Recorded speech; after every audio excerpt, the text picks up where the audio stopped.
The Madlanga Commission just got hit with a bombshell that has left Justice Mbuyiseli Madlanga completely speechless. The highly encrypted WhatsApp messages of suspended crime intelligence boss Feroz Khan have been cracked wide open, and a late-night text involving Lieutenant General Molefe Fani has just blown the lid off a massive criminal syndicate operating right inside SAPS. We are talking about highly classified extraction reports, just exposed by Commission investigator Shepo Nyatlo, detailing a massive 92 million rand tender manipulation plot, and right in the middle of it is an explosive digital paper trail tying Khan and Molefe Fani directly to the shadows of the supply chain underworld. Welcome back to Patriotic Mzansi News. In this video, we are going to roll out the exact leaked court documents, expose the fatal communications that brought this cartel crashing down, and show you exactly why Justice Madlanga is now breathing fire from the bench. If you want the raw, unfiltered truth the mainstream media is trying to bury,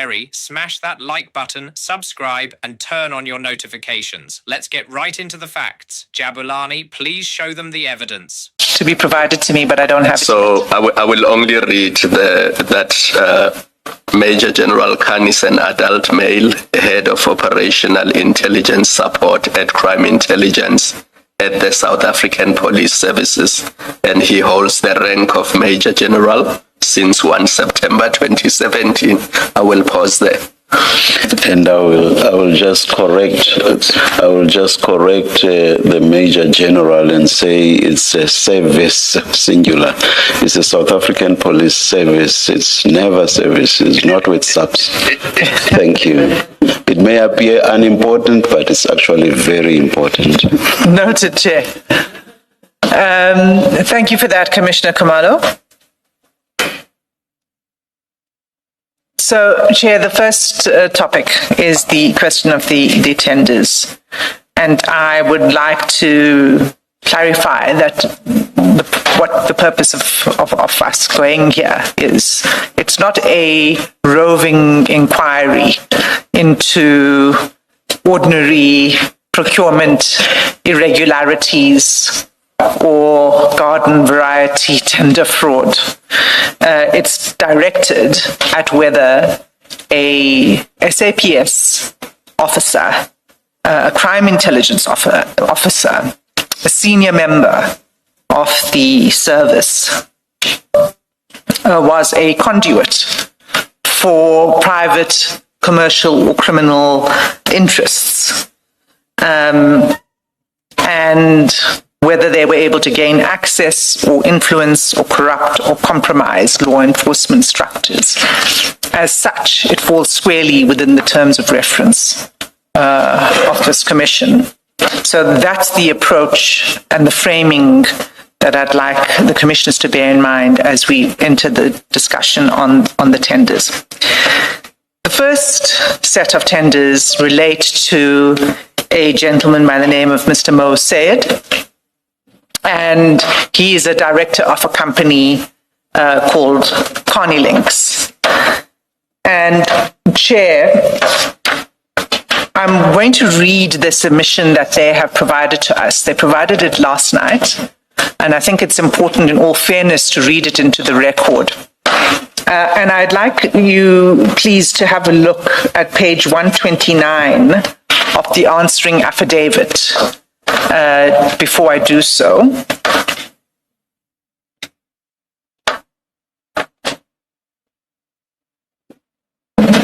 what's the file marked on the spine? Urgent application, answering papers, file 1 of 2. This is relevant because when I read out the submission, you'll see it's partly a response to what the Commission placed in its answering papers. And in that section on page 129, in paragraph 14, we say that there have been consistent allegations that Carne Links is engaged in illegal tobacco trading. Maybe, sorry, Ms. Hassan, maybe for the record, you should say who deposed to the affidavit. If it wasn't protected information. Who deposed to the answering affidavit? as luck would have it, my copy doesn't have the signature on it. This is, in fact, if I'm correct, it would be our investigator, Mr. Tsepo Nyatlo, who deposed to this. And this was based on his investigations, and there are annexures that support the contents of the paragraphs. But this paragraph, where it says for over a decade there have been consistent allegations that Carne Links is engaged in illegal tobacco trading, points us to several pieces of documentation. The first you'll see in 14.1 are several media reports. And I'm not going to go there. It shows that the allegations had been widely published and in some detail. In 14.2, there are two further documents that are attached. One is a media statement by the South African Tobacco Transformation Alliance, and the other is an Ipsos study. Now,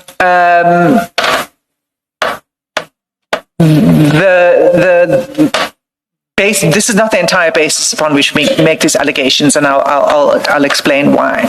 But I'm going to go to the Carne Links submission because it's in response to this that they provide the submission. And let me go right there.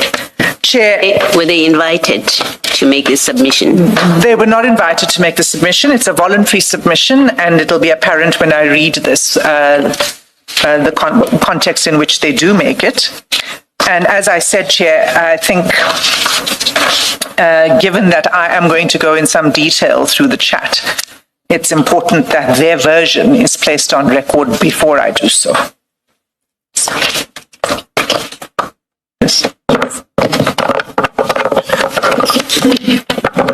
Sorry, Chair. Okay, let me begin. So, Chair, the submission is signed by Mr. Adriano Mazzotti and it was provided to the Commission yesterday evening. If I start at paragraph 1, these submissions are made voluntarily by Carne Links Pty Limited. Carne Links.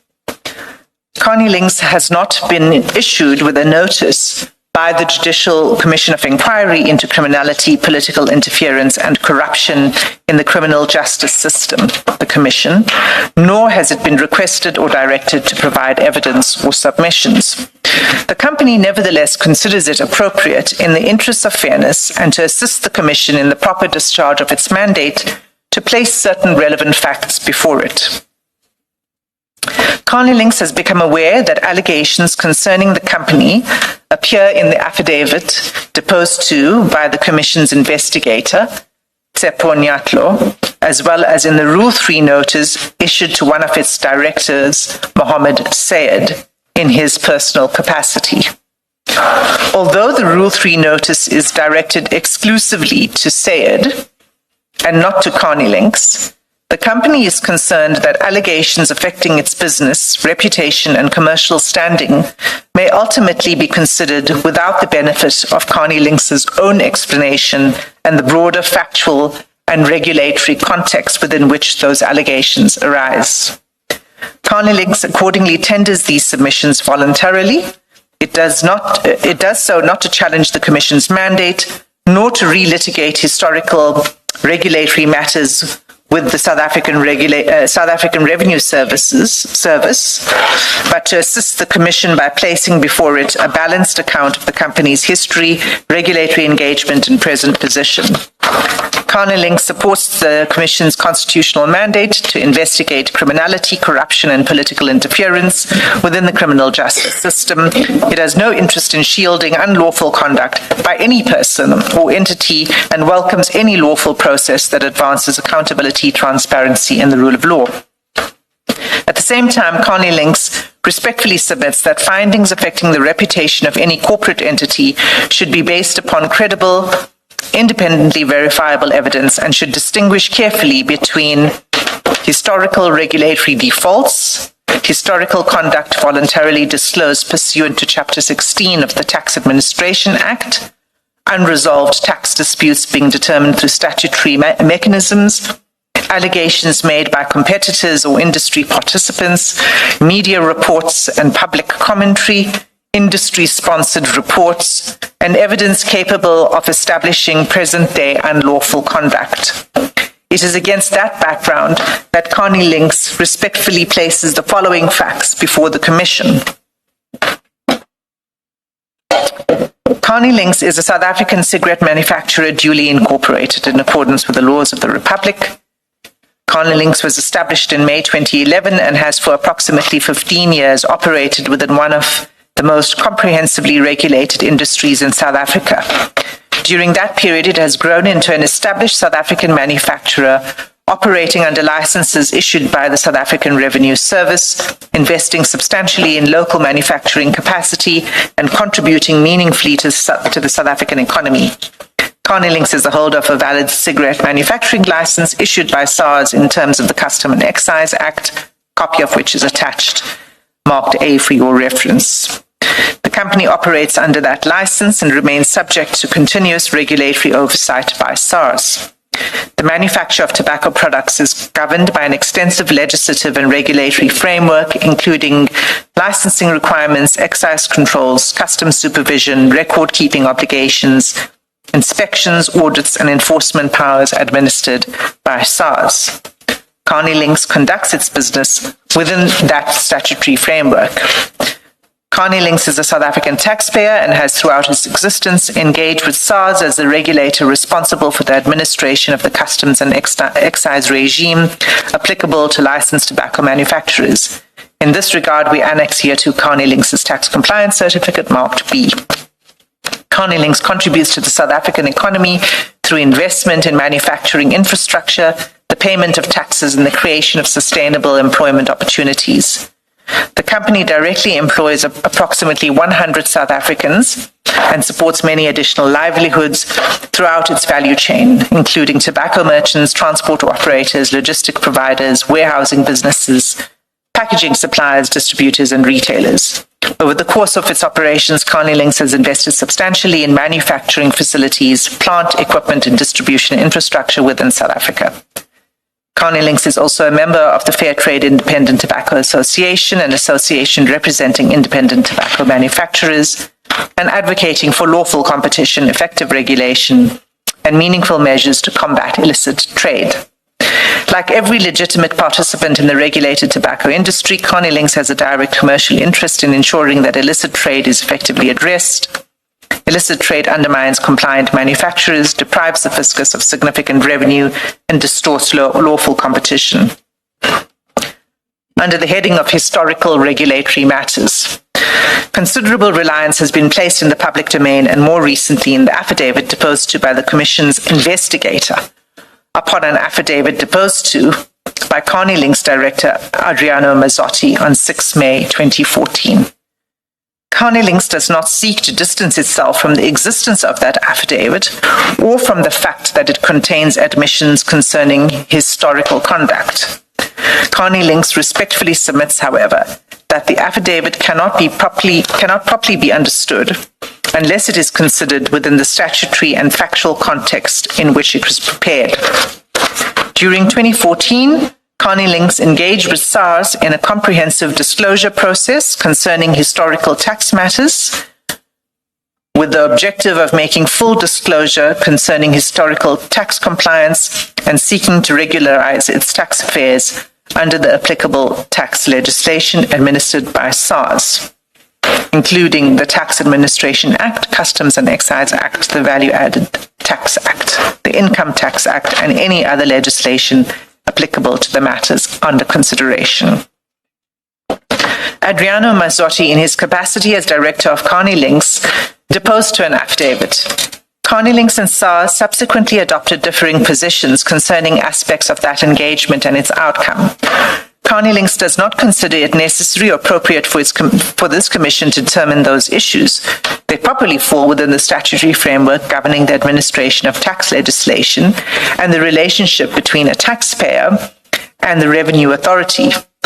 For present purposes, what is material is that the affidavit was prepared in the context of Carne Links' engagement with SARS concerning historical tax compliance and for the purposes of that disclosure process.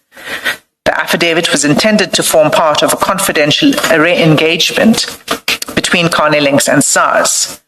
At some stage thereafter, information purporting to originate from that affidavit entered the public domain without Carne Links' knowledge or authority. Carne Links is not in possession of the versions presently relied upon or quoted by various media organizations and is accordingly unable to verify their authenticity, completeness, or accuracy. Nor have the affidavits relied upon in media reports or the versions presently circulating publicly been published in full.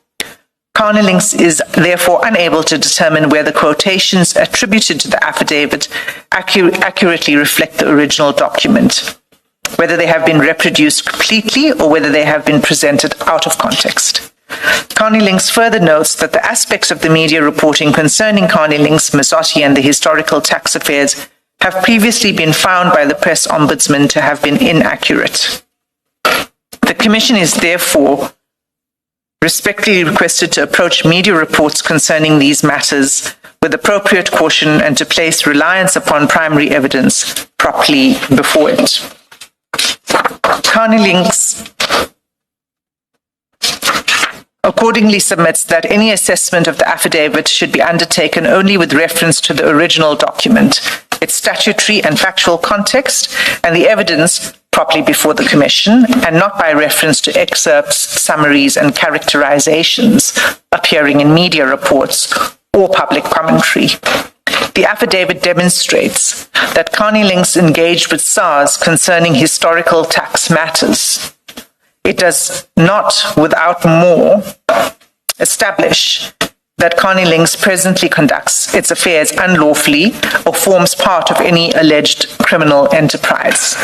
The Commission is therefore respectfully requested to distinguish between historical regulatory engagement, ongoing tax administration processes, and allegations of present-day criminality.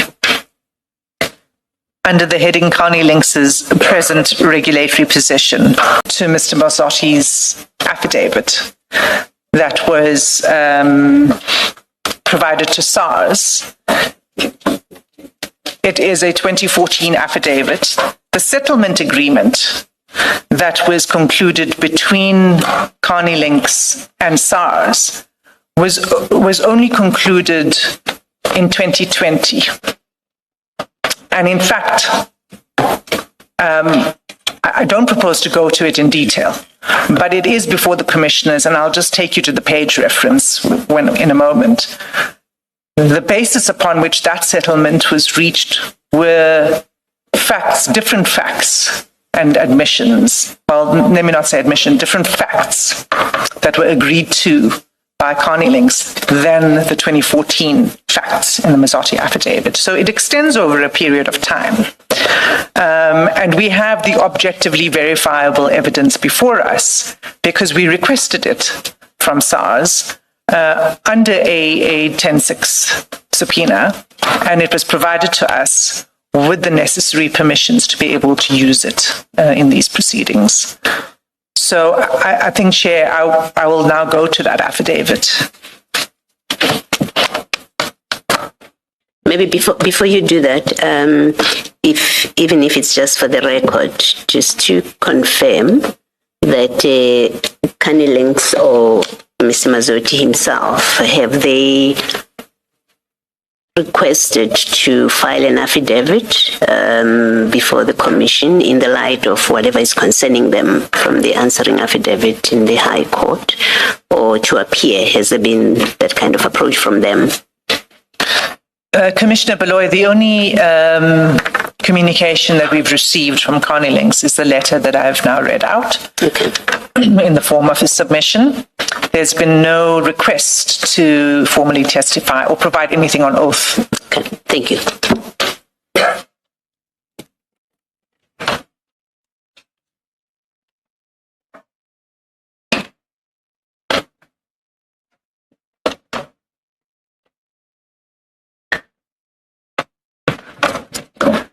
whilst you are looking, shall we be told where this should go in this annexures? I think it needs to be given, but can I first just summarize the main themes that emerge from that affidavit, because I do not intend to read out an entire affidavit. Of course, if there are any questions on it, we can discuss various parts of it. But in a nutshell, what you'll see is that the affidavit contains admissions by Mr. Mazzotti, both personally and as a representative of Carne Links. And these admissions relate to past customs, excise and tax non-compliance, failures to account for cash income, and failure to pay tax, VAT and excise duty. A particular transaction, which I can say because we've been given permission, the illegal Pieterse transaction. But again, I'm not going to go into detail, but the commissioners will see it as we look at the affidavit, which concern manufacturing cigarettes off the books. Then there's admissions of unlawful importation of tobacco under a false Swaziland pretext. There's admissions of unlawful surveillance of SARS officials and access to personal records. There's an admission of obtaining a confidential SARS document for cash, so paying someone inside SARS to get access to this document. And there's also admissions of improper cash payments to legal advisors. And it's clear from the affidavit, and it's explained by Mr. Mazzotti, that the cash payments were made on the belief that SARS officials were being paid off, and that by making these cash payments to these legal advisors, they would assist in resolving Carne Links' problems with SARS. But I must also say that in the affidavit, Mr. Mazzotti also says the following, and I'll come to it, that he believes he was naive to think that the SARS officials could be bought. He's very careful to say that. So let me go to the affidavit. The settlement agreement, as I said, was concluded on a different basis, on unlawful conduct, but a different unlawful conduct.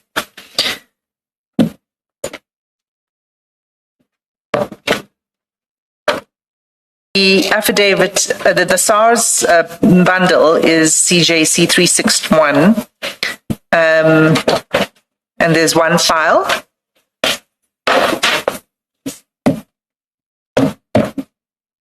And Mr. Mazzotti's affidavit is at page 16 of that file.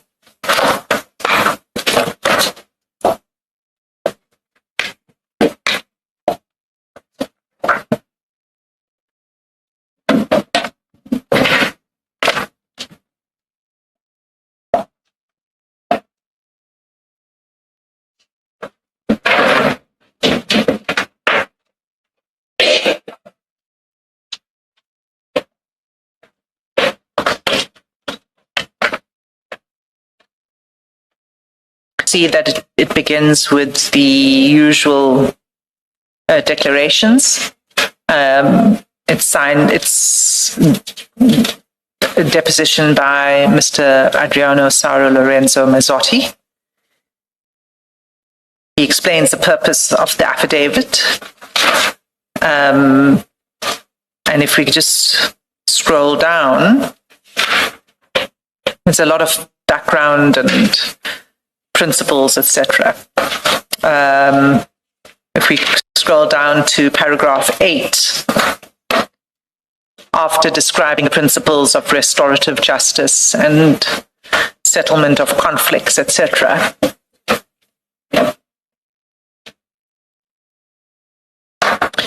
at page 5 of the affidavit. I'm not sure what page it is in the bundle. It's paragraph 8, but it's halfway through paragraph 8. Where Mr. Mazzotti says, in light of these principles, it's hoped that this process will culminate in the company accepting criminal liability in a criminal court, together with civil liability in respect of legislation administered by SARS, relying on the fact that it has cooperated with SARS, disclosed its wrongdoings of the past, did not waste the state's time, effort, and resources in doing so, demonstrated genuine resource, etc., etc. So that really is the crux of the purpose of this affidavit. At paragraph 11, relevant for us is where he states in paragraph 11 that Carne Links was originally started in about June 2010, when the former partners, Sayed, myself, and Martin Wingate Pierce got together. So that Sayed is Mr. Mo Sayed, whose chats I will be going to in due course.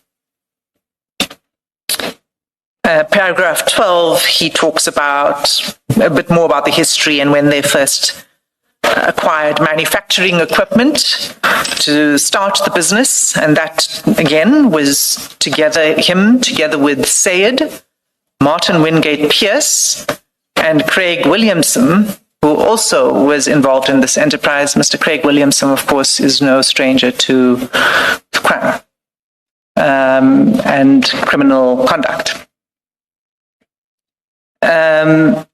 He goes on to then give the rest of the history. I won't go through that.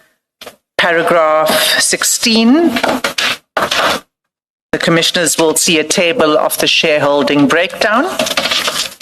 And again, you'll see Mr. M. Sayed and his shareholding. Maybe for completeness, Ms. Hassim, you have referred to the founders, and that include Mr. Craig Williamson and somebody else, but in the list at paragraph 16 seems to be a different list of names. Maybe just for completeness, you indicate who is all the names there that you referred to previously here. So this is the full list of shareholdings in Carne Links is what's depicted. And so the first is Mr. Mazzotti with 16.6%, Mr. Sayed with 16.6%, Mr. Phillips, K. Phillips, with 16.6%, Mr. G. Lombard with 16.6%, and Mr. Wingate Pierce with 33.3%. You no longer have Mr. Craig Williamson, I think. No, and elsewhere in the affidavit, it's explained that Yes. he dropped off at a certain point. Yes.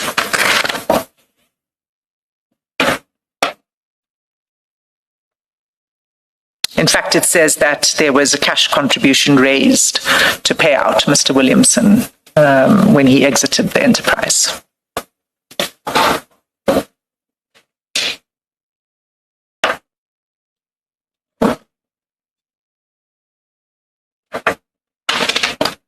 So, Chair, what then is contained in the affidavit is we'll see in 17 and 18, Carne Links was registered and operated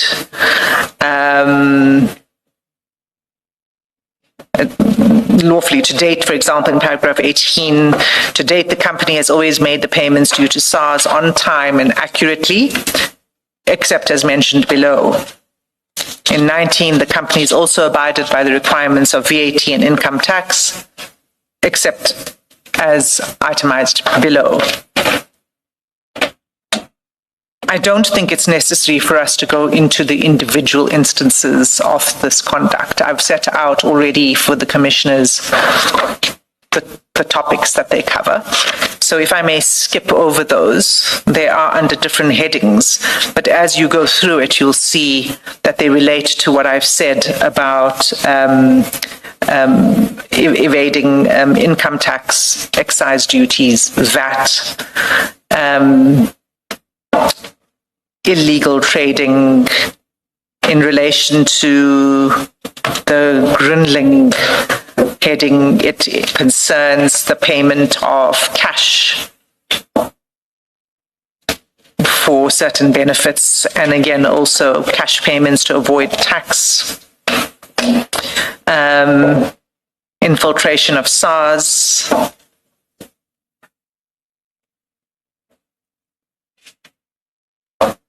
And I'm just going to scroll past these. There's the Patriotic engagement.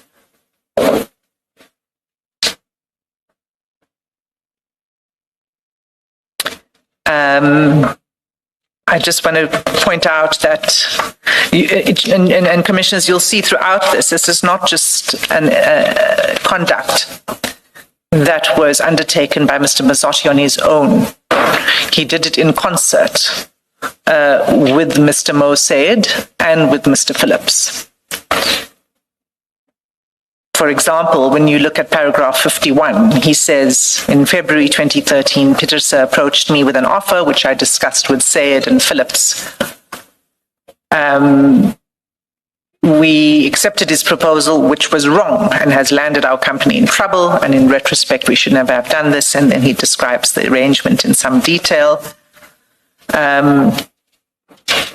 He goes on in paragraph 54 to explain the 8 million rand in cash that they were able to raise in this engagement that was not accounted for in the books of the company. And he then explains what he used the 8 million rand for.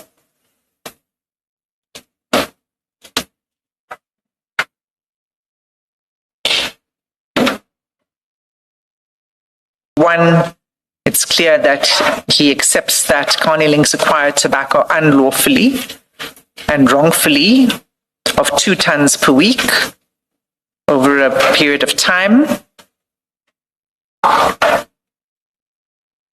He goes on to explain further contraventions of the law, and he says the unlawful conduct. And here is where he deals with payments to legal advisors. And Chair, what's important about this is that we're no longer talking about tax non-compliance. This affidavit has moved off tax non-compliance at this point. It's talking about fraud and corruption. I'm not going to mention the names of the legal advisors that are named in the affidavit.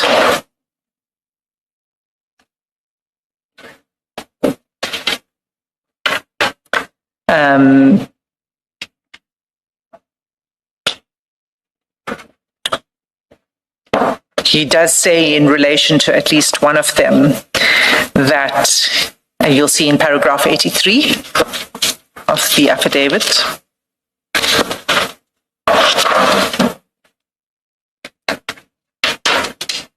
That he persistently referred to his contacts at SARS and in particular mentioned Johann van Loggerenberg and Ivan Pillay. We were naive to believe that he could influence van Loggerenberg and Pillay to favor our company. This we accept now is in a manner of speaking nonsense and that we were misled. But in the process, we paid 800,000 rand in cash to this legal advisor. And so on, Chair, Commissioners, to the end of the affidavit. And you'll see at page 52 of the affidavit, again, I'm not sure what page it is in your bundle, is the signature and the date on which it was commissioned, 6 May 2014.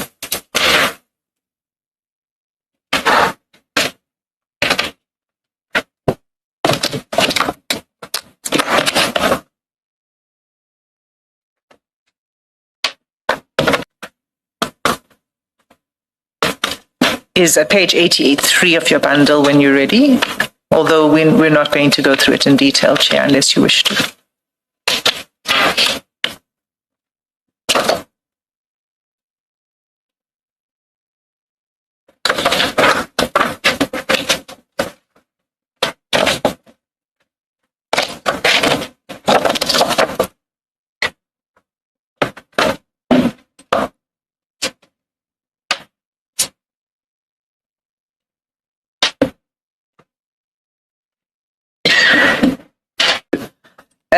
So it's at 83, but at page 98 of the settlement agreement, the date of the signature is 27 October 2020, and it was signed by the directors.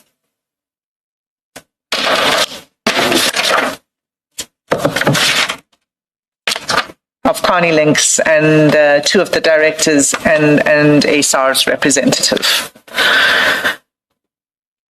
And that agreement is,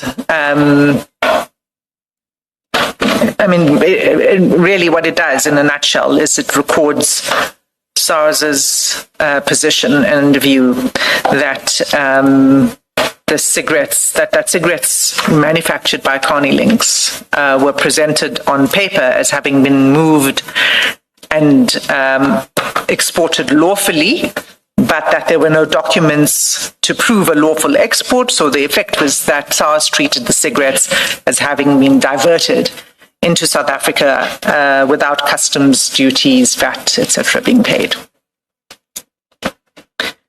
Ms. Assam, I think it's only right, perhaps fair, that you also put on record paragraph 1.1.3 of that settlement agreement.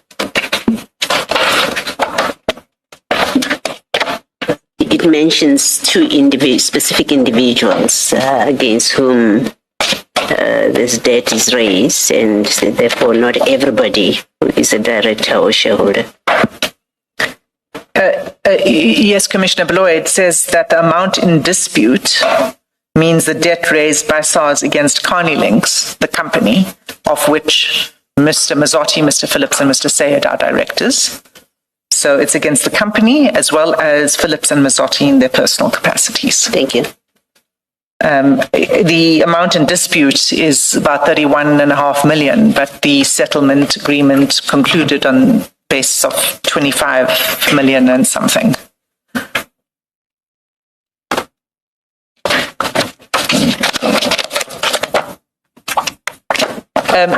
So those are that is the factual basis of the allegations of the conduct of Carne Links, and then the directors who are engaged in in that unlawful conduct.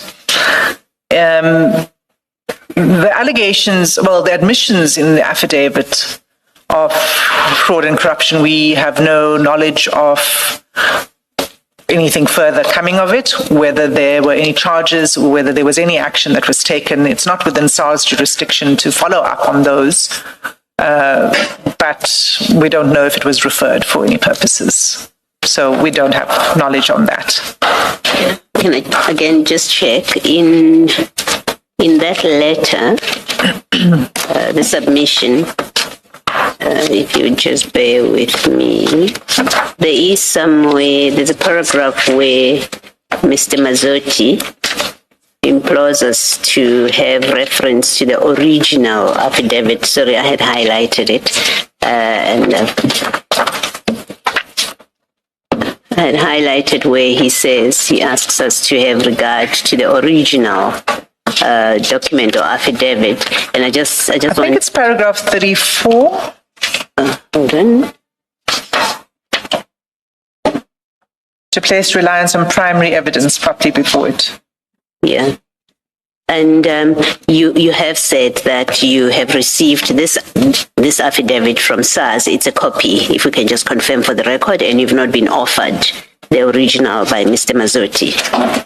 No, we were not offered this. So the letter that we received last night points out, I mean, it's signed by Mr. Mazzotti. He points out that what we rely on are media reports, the Ipsos study, etc., which is secondary information, and it's not based on, and he says that we are unable to tell whether the quotations are accurate or not, because it's not based on the affidavit itself. But the affidavit was his own affidavit, so he could have placed it before the commission. It wasn't placed before the commission, but as it happened, we had already requested this from SARS. We received a copy from SARS, Commissioner Pillay, and that's the copy that I read out. Thank you. I got the impression he was saying he no longer has a copy, so he's not sure whether what is being put up mirrors what is set out in the affidavit. Is that what was, is that? No, that's how I understand it, because Maybe he has a copy and not the original. I don't know. All I know is it wasn't offered to us.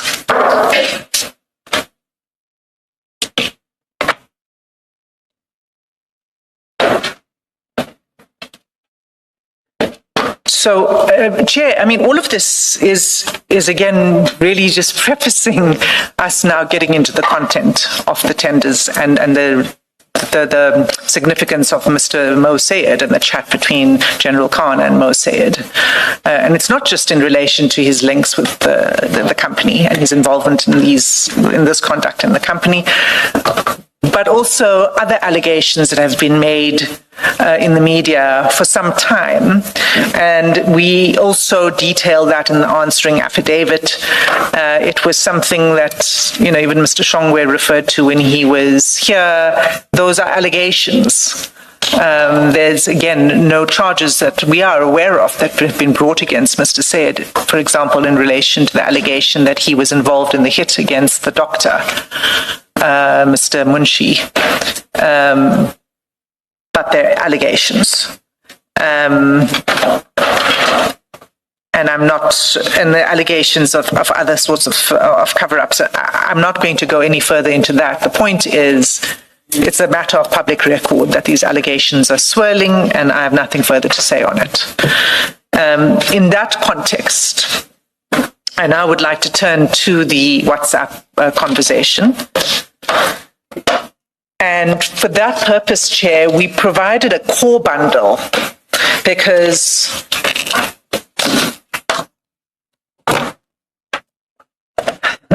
it's not even the full version, but the bigger version is about 6,812 pages of WhatsApp conversations. The context is important. So all of those pages are relevant because it provides a context. But for the purposes of the particular aspects of the chat that I'm going to go to, we prepared a smaller core bundle. It may be that we need to exit the core bundle and look at certain other pages, maybe a little bit before the page in the core bundle, a little after, in which case we will alert you, and Chair, you'll have to go there electronically because we didn't print out the 6,800 pages. But I'm confident we'll manage this. We put away the two files that we were working from. That's correct, Commissioner Pillay. Now all you will have is the core bundle. This chat. And I've separated out the tenders because there's more than one engagement on corrupting and facilitating an improper tender. They fall under different headings. The first one I would like to deal with is the PPE tender, the protective equipment, personal protective equipment. It was during the time of COVID, and as we know, there was a flurry of activity to tender for provision of protective equipment by several companies.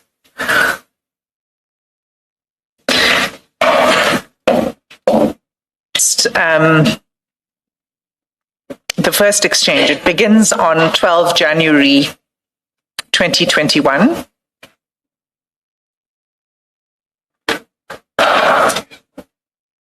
Page 5695.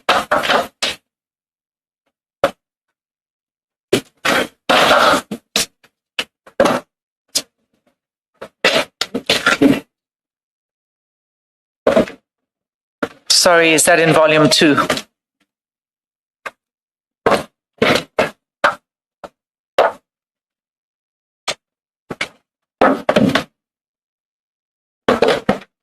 Do we put away file 1 so long? Yes, Chair. Okay.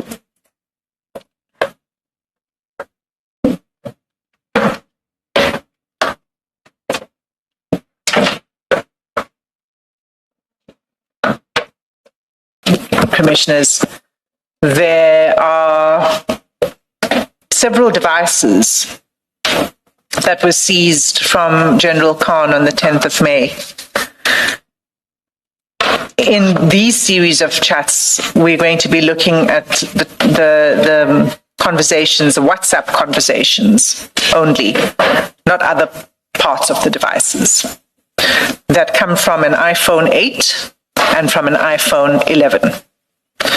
The bulk of what I'm going to go through is in the iPhone 11. And this is a chat between General Khan and Mr. Mo Sayed.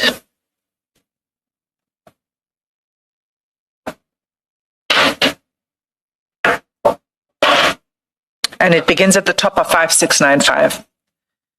And what it begins with is Mr. Sayed saying, who can I speak to get contract to supply SAPS with masks with SAP's logo I'm making upstairs, need to sell? The response from General Khan, I don't think I mentioned the date. This is 12 January 2021, and it's at 10:56 in the morning. At 11:06 on the same day, General Khan says, send me samples and prices, please, ASAP. I'm going to see someone tomorrow night who is the possible guy to make it happen. That's responded to as by Mr. Sayed, who says, perfect. And General Khan says, don't forget my birthday present, etc. On page 5696, so the next page, at the top of the page, Mr. Sayed sends General Khan the PPE price lists,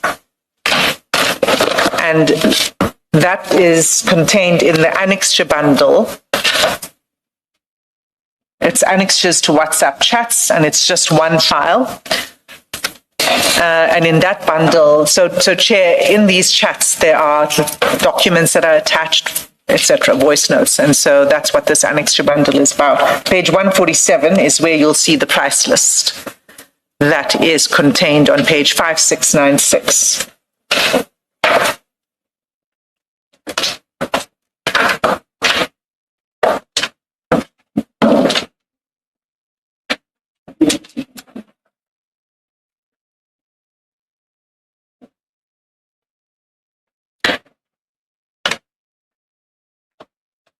So you'll see on page 147 that it is gloves, masks. Is it a conscious decision not to fly it? No, Chair. Oh.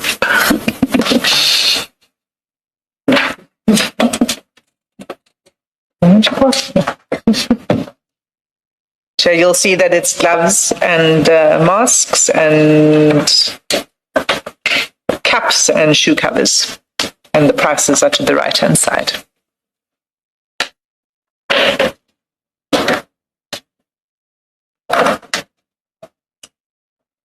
And on the same page, 5696, General Khan says, Salams, bro, I got the samples.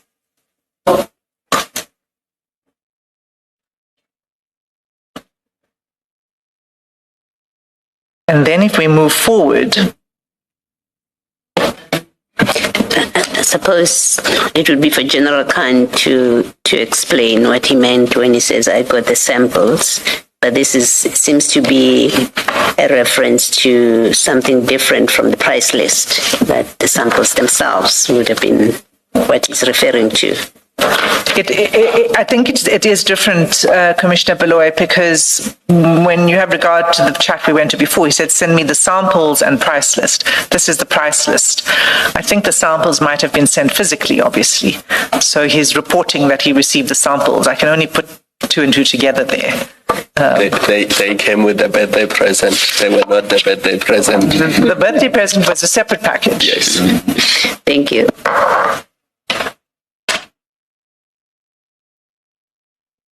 So this begins then in January 2021. But the next chat I'd like to take the Commission to is on 18 May 2021, where, so you'll recall in the earlier chat, General Khan says there's somebody I'm going to be seeing tomorrow or whenever to assist with this. So on 18 May 2021, and that's page 5899,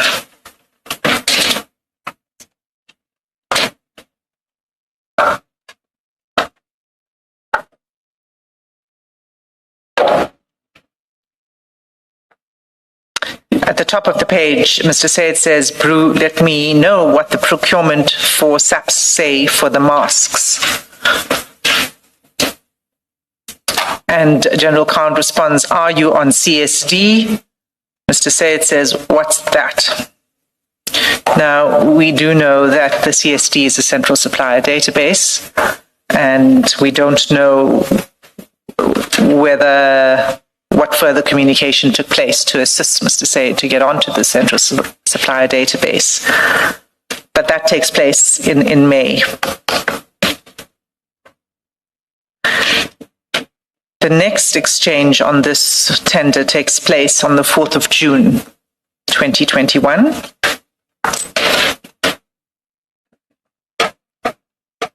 Sorry, can you just take this?